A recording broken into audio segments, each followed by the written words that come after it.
welcome to another edition of Maximum Growth Live.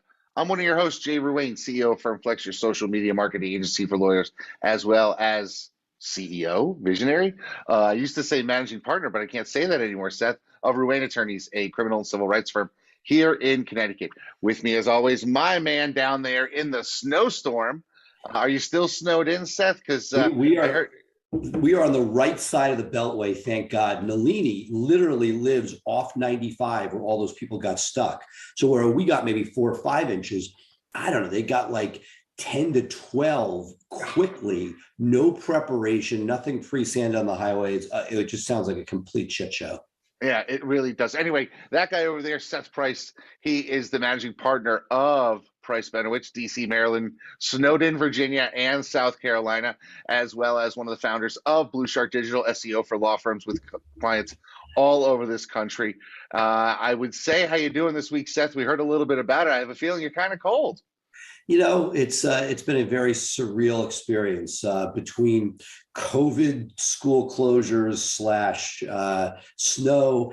In one sense, I think it was kind of a blessing because, as you know, Northeast completely this Omicron is everywhere, and the fact that we just got 2 and a slight delay today, but 2 days where the kids were not in a petri dish, not the end of the world.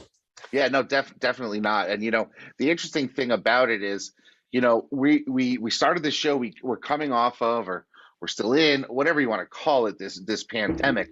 But the interesting thing about this snowstorm that you guys are going through, and something that we've prepared for on our side, being up here in New England, is that there are still normal emergency situations that are going to creep up in every business. We've got the COVID plus going on, but when COVID is gone, there's still going to be situations like hurricanes, earthquakes, thunderstorms, and that type of thing, or other things that impact your business. And obviously, one of the things that we do want to talk about in future shows is going to be, how do you prepare for the worst? One of the things that we did, obviously, is move to the cloud years ago. Everyone got issued a laptop and not a desktop, stuff like that. But there's other things that you can do to prepare for the worst. But Jay, in one sense, everything that we've gone through over the last 2 years made these snow days kind of a non-factor. Government workers who have already sort of like eked out as much work from home before COVID, then during COVID, nobody's downtown is desolate.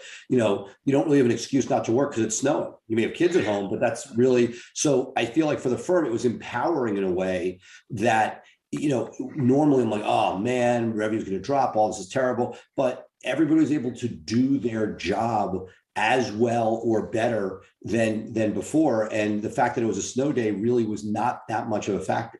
Yeah, obviously revenue drops for us when people are not out getting arrested or being in restaurants. But revenue on the other side, I can expect something, 18 to 24 months down the line, because 3 of our existing clients were in car accidents because of the ice storm that we had here last night. And so we're going to have those cases. They're going to start up their treatment, and we'll see what comes from that. Again, then people are stuck at home with their family. They get divorced. They get stuck with their family. They go ahead and go to a drinking bender. So, pick your poison. To have a Monday, Tuesday snow, if you were trying, is about as good. When you see a restaurant, it was a cold, icy rainstorm on a Friday, Saturday night, you feel their pain because you know how much of their revenue comes from that.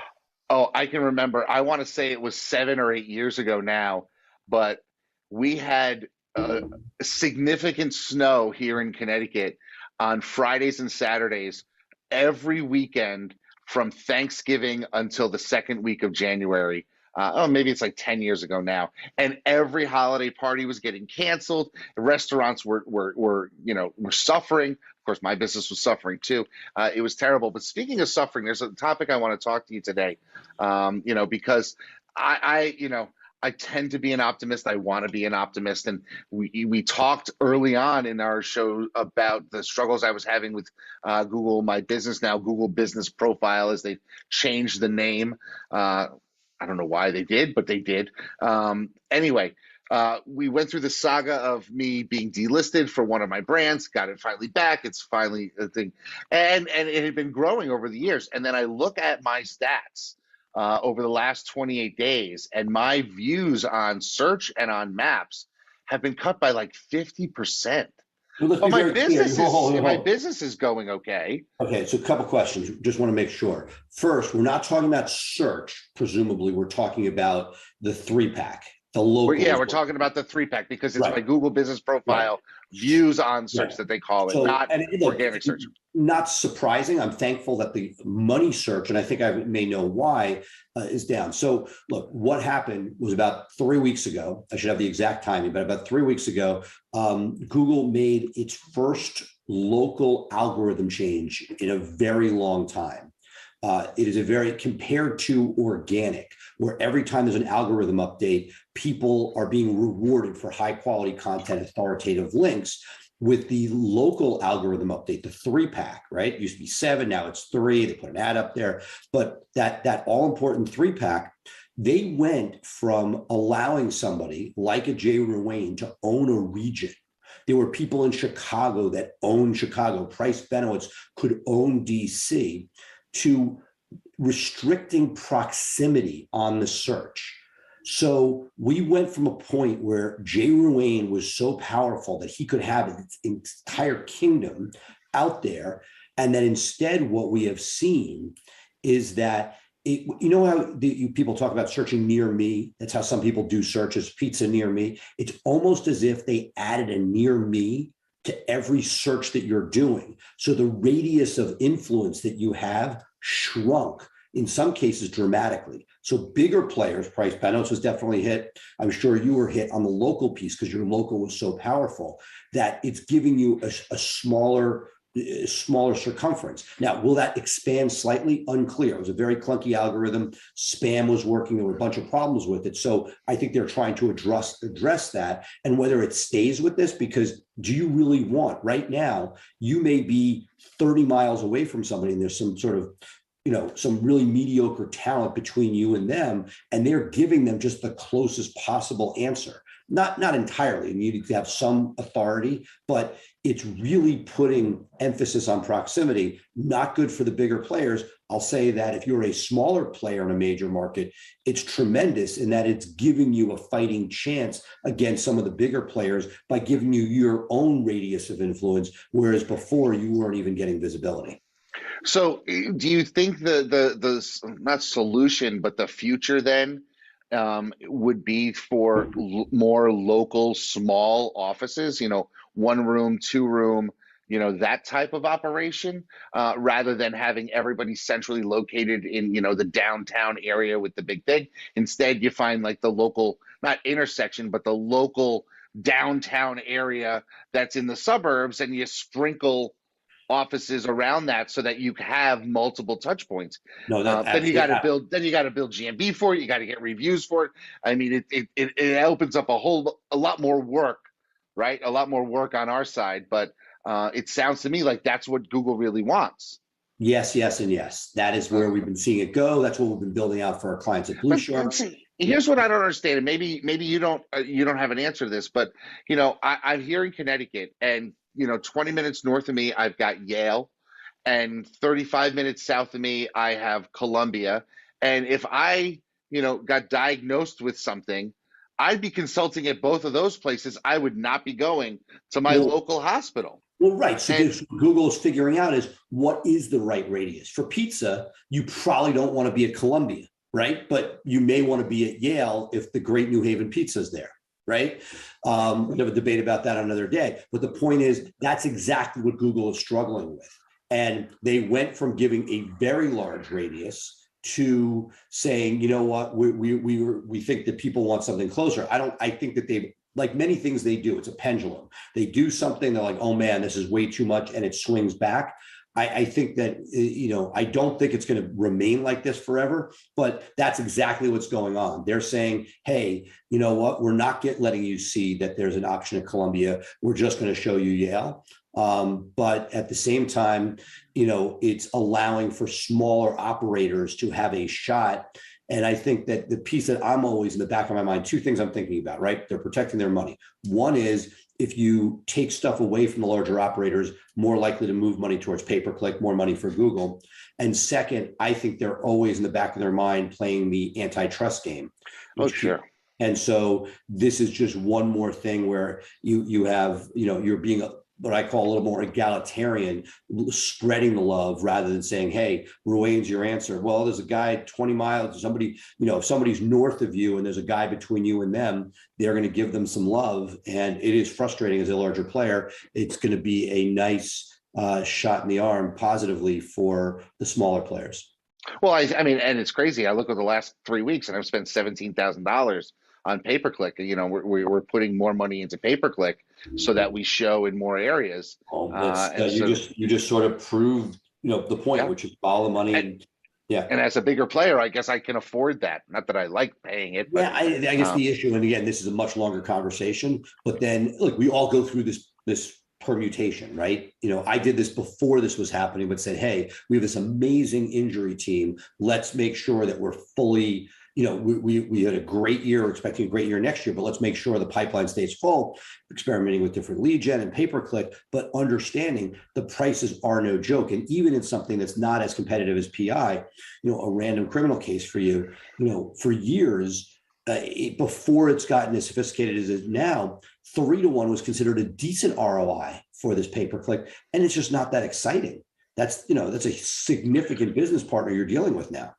Oh, absolutely, absolutely. I have seen over the last months my cost per lead and my cost per acquisition growing Right. So on then both ends. On both ends. So add to that some crappy intake. Somebody falls off their meds over the holidays. Add to that somebody not having money because of the inflation that's going on, or somebody out of work, restaurant workers, et cetera, having issues. All these different issues that are out there, compound, which means that it may not be 3-to-1. Now you're at 2.5-to-1. And I always take everything with a grain of salt. I just got a Blue Shark client who's like, I saw your ad. I met you 4 years ago. I've been thinking that I should have gone with you. I cheaped out and did something else. And I saw that ad, so I thought I should. So they didn't even click on the ad. So there are benefits to having Ruane attorneys in that, in that paid search area that don't come with the straight ROI of those cases that fly through. But it is expensive, an expensive game. Yeah, it is. And as you're growing your firm, it's almost like there is a never-ending requirement and a never-ending desire to just keep reinvesting in your business, because for every dollar that you spend, you could build it more and more. You start to wonder, when am I going to start taking out? But I think one of the things that people need to do is, yeah, you want to keep reinvesting in your business, but you should also be giving yourselves raises every year. You should be on a draw or a salary that is the same, consistent, and that type of thing. And maybe the same thing applies to your marketing budget, where you give yourself a 5% raise, you raise your marketing budget 5% every year so that you can spend more to keep getting those cases coming in. And I'll conclude this segment with, I think there's something that's sort of a truism that, looking at it from the SEO PPC point of view, we've always seen PPC as this automatic. And even that, the bad news, it's less so. We are now seeing, we talked about this before, we'll talk about it again, that at less than $3,000 in many legal campaigns, Google is not getting you the monetizable clicks that you want. They want to be able to run the show with their own technology. And then if they don't get enough budget, it doesn't get to the point where it's getting you that primo great traffic. So first, small budgets, you say, hey, I'll spend $500. And there's some companies out there that do like $500 a month, maybe $1,000 a month of pay-per-click. And I'm seeing, when you just see like crowdsource feedback in comments, have you tried this group? And it's horrific. And it's not like these people are bad people. It may have worked 2-3 years ago, but you can't use a $500 budget and expect real rewards at this point, especially now that we're looking at like the personal injury space, where the cost per case may be $2,500 or more. So $500 to $1,000 isn't even statistically significant. Forget about the fact that Google's not learning that. In some of the lower dollar areas, let's say if some traffic stuff, I think you'll see the same thing, that without a meaningful budget, you do have a meaningful budget now, but without that meaningful budget, it will be harder for Google to see what makes sense for you and get those to allow you to get your click-through rate up and hopefully better traffic. Yeah, and if you don't have the budget that you need for that pay-per-click stuff, there are still things that you can do with $500, like YouTube ads and that type of thing. If you tightly set them in a particular geographic area, build your brand that way. There's other ways of marketing other than marketing for the hot lead, and it may just take you longer. That's the God's honest truth. Well, But right. speaking, It'll come out in the wash, meaning right. it may take you 5 months. So the point is there's no free lunch. Any way you look at it, it's competitive. And the final thought to bring that to a close was on SEO. We used to look at it like, oh, I'm paying a few $1,000s a month and everything is free. Like meaning, and now I think that people are starting to look at it like, oh, the market is sophisticated. Everybody is doing SEO at some level or another, that the budget that you put into that with high level links and high level content, that you're looking at it now on a cost per lead basis there. For a while, people just said, oh, well, I spent this on SEO and I get a bunch of leads in a bunch of cases. But now it's like, wow, this is now something I need to A/B test between paid. And I think sort of the journey you came on, which was like, yeah, who cares about this versus, hey, I could put X amount of money here and see these cases. It's so expensive on the paid side that, if you look at a $17,000 budget, what can you do with allocating a portion of that towards SEO versus PPC? And that's the discussion I see happening over and over again. Yeah, and these are the challenging questions that every business owner must face as they grow. And it comes down to number one, your personal preference on how you want to invest your money in your business. But I wanted to talk about something else today. And speaking of time, and is that tomorrow is the 1-year anniversary of my Systemizing Your Law Firm for Growth Facebook group, which has really sort of taken a life to itself over the last year. I think I've posted about 180 or so different systems. One of the systems that I'll be posting shortly tomorrow when we celebrate the anniversary is a system we developed here in our office over the last 9 months, year or so, maybe over a year, is the interview questions that we give to people who are remote or overseas. And when I talk about remote or overseas, they may be, US based people that are working remotely or overseas in another country, either in this hemisphere or another. Because we've touched them all over the last year or so, and I just wanted to talk a little bit about that because it's amazing to me how many people have joined the group and are downloading those systems and they're using them in their practice, and it really is something that I will go back and see systems that I posted a year ago and say, oh, we need to tweak this on the Facebook post because we've actually tweaked it within it. So I know a lot of people like to talk systems, but one of the things I think it's important to know is that, systems themselves are a living, breathing thing. And you always have to go back and check things out to make sure that your system is actually created the right way that business is done now, because the systems that we had pre-COVID, we actually started 5 months ago with a full teardown and audit and everything, and we're building back all of our systems now with a post-COVID mindset. Well, let me ask you this, because this is sort of, I'd say, one of the things that I feel guilty of. I hanging out with you so much, you feel very inferior when it comes to systems. I even have systems when I go gambling, right? So I'm a systems guy. I get it. And so my question to you is the following. We have our own systems with a lowercase s. They're not Jay Ruane-esque systems, but we run the firm. We've built 40 lawyers and a bunch of staff, and there are systems. There are what we call manuals, right, that are updated. But the greatest frustration is the lack of ability to motivate people to make the changes or suggest the changes. I find that until somebody gives notice, I'm not paying as much attention. Do you have systems to help make sure that the systems stay updated rather than just at a quote unquote life event?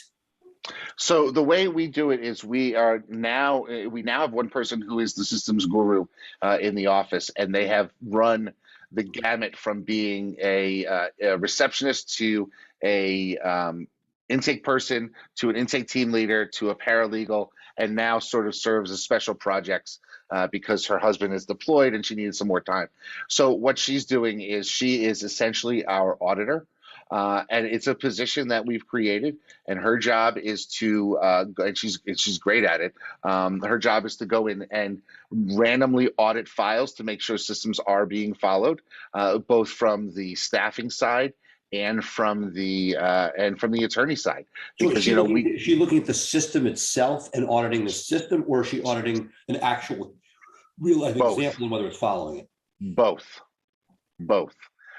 So what she'll do is she'll actually, randomly, every day she'll pull a couple of files and she'll say, okay, where is this file in the process? Are the lawyers doing the notes that they're supposed to be doing? Are they sending the letters and the form systemized letters that we have? Are they all being done? And she'll report back to us every week. Here's what I found. And what you'll find, unfortunately for us, is that we'll find some people are outliers and they don't follow the systems. Next question, what do you do with that? Because we all have that, right? You have the star employee, and I saw more of it when we started. We have people that were pure personality. Our software is so integrated that it's harder to be too far off the reservation. But what do you do when somebody's a rock star employee, but they're not really following systems? Then they're not a rock star employee. Sorry. So somebody who somebody who is solid. Yeah. I mean, they're a solid employee, but they don't follow systems. Unfortunately, we're at the position where we're actually making some tough staffing choices in the next 2-3 weeks because they're not. What you're saying is they're not rock stars. That if they're not within the system, right? They may give the outward appearance of being a rock star because they have an outward personality. I mean, a lot of personality. Clients love them. They get a lot. Their net promoter score is very high, but they're not. And the problem is that unfortunately for us, we found that if you're not following the system, you are leaving the firm open to exposure. And that's really what the systems are for. As we grow, I can't, it's amazing to me after all of these years, 20 years, people will say, oh, I was a client of your firm. I had no idea. I don't know clients' names anymore. I'm just not in that world.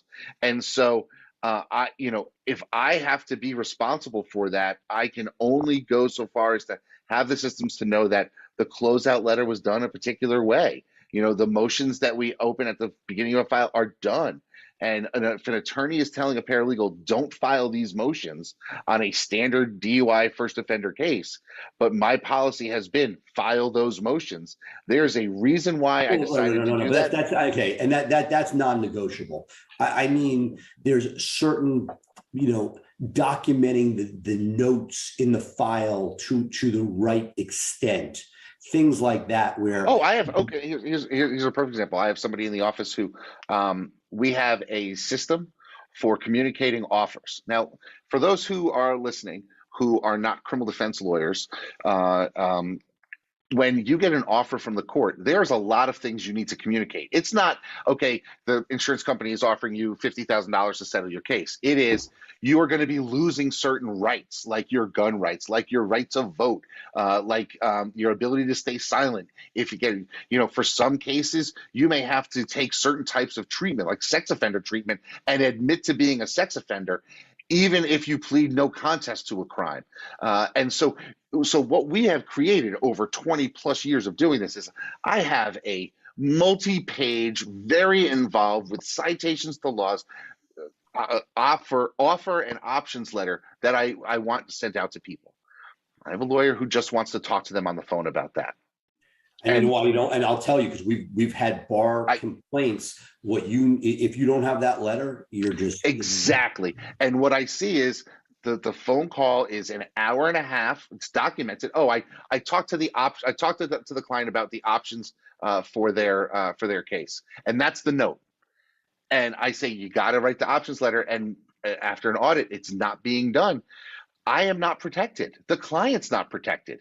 The client may or may not be protected, but you can't prove that they were protected. Let's assume for a second that that almost dovetails to one of our topics for later in the show, which is old school versus new school.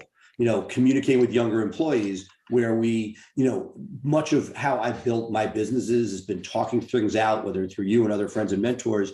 I'm now faced with employees that love to only chat or text and would really prefer to have an every other day conversation, if that, or as needed, if there's a real situation. And I feel like you're almost dealing with the difference between the old school guy who's like, I can talk my way through anything versus, hey, you could do that if it's your own name on the door and you're going to, you can go in front of the bar and say, I did this. But what happens when you're not here in 2 years and the guy's filing a complaint and I have to prove that his rights were protected?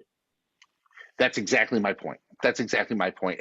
And one of the problems, and this is as you grow your firm, as you scale your firm, you have to set these things in place that are non-negotiable, because it allows you to then turn around. And here's the thing, right? Here's the thing that I think you also have to think about as a business owner. If your standard of care for 90% of your lawyers is to send that, and that one doesn't send it, well, you're deviating from your own standard of care. And so you're basically proving the case that this outlier is not giving the same quality level of service that your firm gives. And that's a problem. Well, it's funny. So this sort of dovetails to what I've been talking to you about offline, which is, I'm beta testing this idea of a training program, particularly for overseas employees, to be able to have them fit within firms. Now, once they get to a firm, you're only as good as what's being done within that firm, meaning if they're not following their own systems. But the idea, do you think that there's something to the fact that as we look globally, we used to have to say, hey, who can get to my office? But as we have the ability to look globally, that we can find people that would be outside of the interpersonal, do whatever you feel like, because it feels good, but somebody where it's more transactional. I need this job done. These are the things I need done. These are the things I've been playing around with my beta, which is what are those things to be trained and sort of focused on, so that when they get to an actual job in the United States, that they would be actually in the best space to be doing it. Yeah, this is somewhat challenging, and I ran into problems early on when I started hiring remote through an agency that we've talked about before, and I had a lot of turnover. A week in, get rid of them. We want somebody new. 2 weeks in, get rid of them. We want somebody new. And what I found really was that we were doing a poor job of training and expecting too much from people really quickly. And it was easy because they were an agency to just say, cut them, give me somebody new, and basically saying we hope a diamond falls on our lap. But as you can see from all the forums that we participate in, one of the biggest challenges are a lot of people are going from 0 employees to 1 overseas person, and they're already drinking from a fire hose with the amount of work they have to do, and they're not able to commit to any sort of education. I mean, we're at a point now where when somebody joins our firm, the first week, they're doing nothing but observing, and they're observing reception, and they're observing the intake team. How do you do that with remote? So what they do is the team will open up a Google Meet. Gotcha. That's it's shadowing for a week, which they're shadowing. We do that during our interview process, but this is even the next step. What I am seeing though, and I think that, look, you're Mr. Systems and the people are coming in. So the two things that I've taken away as I've built out my own internal teams, right? Intake, huge international component, which is, okay, if you can't, McDonald's is almost too strong, but if you can't keep people in a lane with a repeatable, systematizable action, it is much less likely to work. So somebody who's hiring their first employee where it's do anything, which was the old school, hey, I need an assistant. This is probably not going to work for that. And you're going to have breakage. Again, you might get lucky, you may get enough, or you may not be looking at what's actually being done to care until it's like a huge mess. But that the idea that you say, hey, we have somebody who may work in intake, we may have somebody who works in accounting, we may have somebody who does some social media. It's not a potpourri. These are lanes that people should stay in, which is easier to do as you expand and have it. It's not if you have one employee, but can you get people in? Because I think that the success that we have seen is people staying in a lane and not dabbling and following a system and a playbook, much more likely than, hey, we want you to do something, we don't know what it is yet. Yeah, I mean, the reality is that the more training you have, and what we have found is that if we're able to find people who had some remote law firm experience, they can train a little faster because they're used to the lingo and that type of thing. But being able to have somebody who comes in having gone through a training program where they're familiar with the things that a intake person for a law firm would need to know. I'm willing to pay a higher dollar for that. And that's Uh, exactly what I'm sort of playing around with in my test kitchen, which is I think that if we can figure out a way to get people so that when by the time Ruane attorneys get somebody, it's not just talent, but talent that has, oh, you're on Clio and you use Lawmatics, and those things are sort of in place and ready to sort of take you to the next level. That again, if you're not doing great training and you're Jay, I shudder to think what the rest of the world is doing. And this would give everybody, including Jay, a better shot if there was some way to educate people before they show up. Because you're saying you're doing a week before they do anything. That's a rather new iteration, is my guess.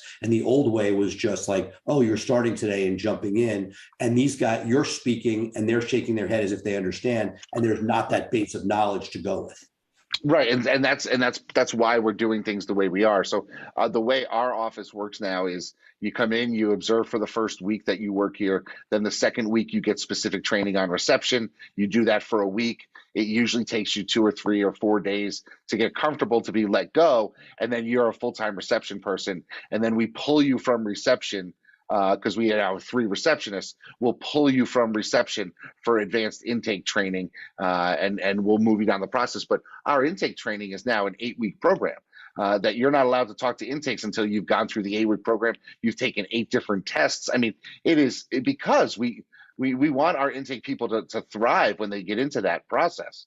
And look, some of them are just are machines. I hear you. I mean, as staffed as we are, we didn't put the right number of people on the Monday after New Year's, and there was a DUI case. It still kills me at this point. We're a significant 8-figure firm, and yet losing a DUI case because they called at 9, overflow answering machine service picked it up when they were all slammed. 2 hours later, got back. They had hired somebody. I know that kills me. And so the idea is if we can get to the point where we're staffed, really appropriately, and with the great resignation, it has been a greater challenge than ever.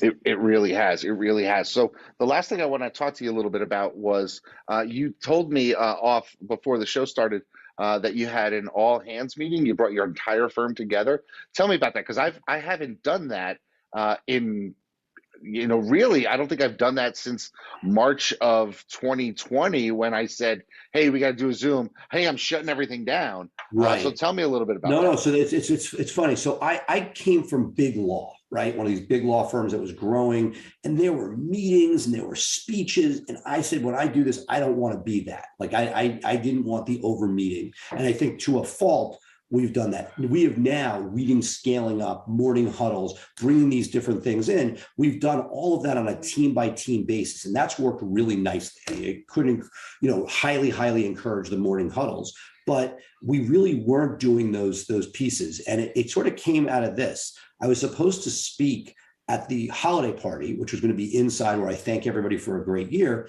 And it turned out that COVID was smashing us that Friday. We moved from 2 hours notice from an indoor party to an outdoor party at my law partner Dave's house. Went off great, but the sound wasn't good enough to be able to really make a meaningful talk. And I was thinking, John Morgan does this. He flies in his people from around the country and has this kick-ass, start the year meeting. And our new firm administrator was like, we should do this all hands on deck meeting. And with Zoom, actually, we did it with Meet. It was easy. Everybody got into it. I did a year in review. We had a lot of highlights. We had a big trial. Rape case was guy was walked out of the courtroom. Awesome. We had a whole bunch of high profile ones from my partner Dave on the white collar side, as CNN or New York Times every other week, it seemed like. And PI was crushing it, numbers we had never seen before. All these were great, great things. So we thanked everybody, did an overview, and then talked about what we were focused on. Nothing surprising, right? All the stuff you'd think about: communication, cross-selling, all of those major touch points where you're like, hey guys, if you're out, making sure people know what you're doing, maybe sprinkling to your social media, all those things. And then each department head gave a little talk, from accounting about how we want to use this software differently to IT. Hey, these are the things you shouldn't click on. If you do, this is what you do. Seth's likely not asking you for gift cards, when you hear, and gave examples. So anyway, each person, about 45 minutes all in. but it was really well received.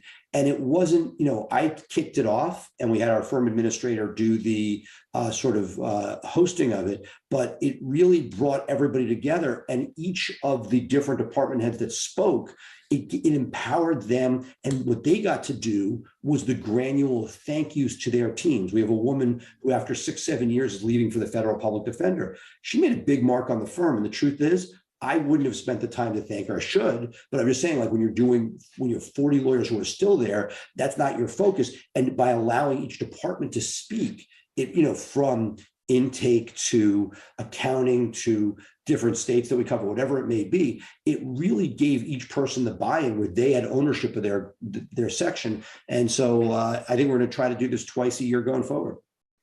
I like that. And sometimes it could be just you and one other person, but you sort of take a step back. You say, look where we were and look where we're going.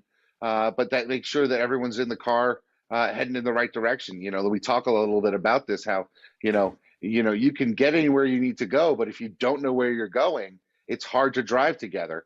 And that's really certainly something that every firm should be doing as they grow, is making sure that they are all heading in the same direction.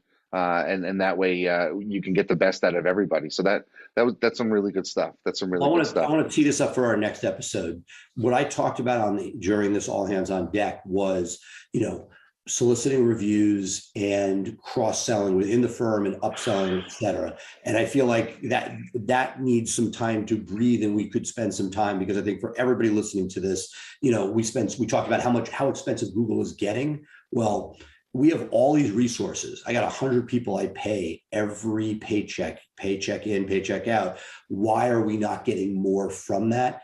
And I know there's some people in the country who do a great job with it. There are people who do VAP programs for former clients. Let's spend an episode and talk about what we can do with our existing raving fans internally to try to make sure that we are seeing, because you and I, we attract stuff. Our peers listening to this show, you can do it. Is it possible to scale staff to really make a meaningful difference in that world? This is tough, and I could talk for hours of all the different iterations of things that I've tried to create to get staff, especially attorney staff, to generate and do the things that are necessary to build. So that's going to be a great topic for next week, for sure. Okay, so we've gone over time as usual, but I want to thank everybody for being with us. This is our first show of the new year, first show of 2022, and we want to thank you for being with us. As always, if you want to keep up with me, you can join my Systemizing Your Law Firm for Growth Facebook group, where I post stuff every day. And of course, tomorrow we'll be celebrating our first anniversary with some special posts. For Seth, you can keep up with him on the Law Firm Insider, which is his show. It used to be the SEO Insider, but he's actually taking it. It's too big. This will be our 2022 show. Is just morphing it so that it's not just hardcore SEO, but trying to sort of bring more of a 360 perspective. We already had some guests like that, but hoping to have fun with it and more details to follow. I think it's great. And of course, you can always catch us wherever podcasts are available. And please turn into the show live every Thursday, 3 p.m. Eastern, 12 p.m. Pacific, in our Facebook, on our Facebook page, as well as syndicated through many different groups online. We are happy to have your questions, your comments, as well as any feedback that you can give us. But for now, we're going to sign off. I am Jay. He is Seth. We are Maximum Growth Live. Bye for now.